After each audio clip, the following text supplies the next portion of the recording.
Оор суроо болуп атат эми биз үчүн.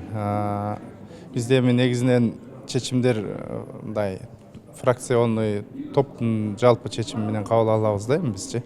Биз мекенчил тобу негизинен ошондой азыркы бийликтин саясатын колдогон, ачык эле айтыш керек. Ушундай топпуз да. Анан биз эми президент, өкмөт баары өздөрү колдоп атса, ушул азыркы спикер дагы биздин топтон болот да. Анан ушулардын негизинде биз колдоп бердик көпчүлүгүбүз 100%дан элечи мекенчил. Анан эми элде биз дагы угуп атабыз. Мен деле кечээ эле ушу досторум менен бир мелдеш өткөрүп келдим. Алар деле айтты, эмне үчүн колдодуңар, колдобош керек болчу да дешет. Эми бул менин оюмча президент колдоп атса, жогорку бийлик баары колдоп атса, алар элге түшүндүрүү иштерин жакшыраак жетиштүү деңгээлде жүргүзүш албады окшойт деп ойлойм да.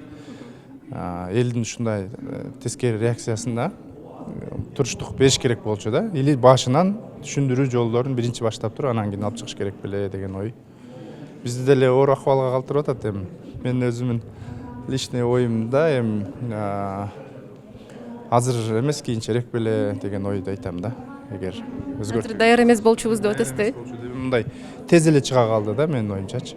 Бул нерсени өлкө башчысы, жогорку бийликтегилер өздөрү акырын алып чыгып, түшүндүрүү иштерин бир комиссияны түзүп, кечээ баяндамачылар айтпадыбы? Президентибиз башка бир мамлекеттерге барганда ошол силерде күн карама көбөсөбү деп флагты карап айткан экен деген президенттин оюн айтпадыбы? Ошол нерсени эртерээк айтып, может президент өзү айтып чыкса жакшы боло беле деген. Бул менин жеке эле оюм өзүмдө.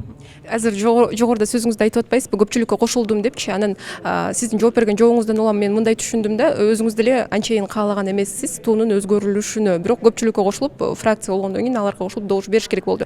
Кыйын болдубу жеке өзүңүзгө? Эми чечим алынгандан кийин кыйын болот эми, андай убактар көп эле болот.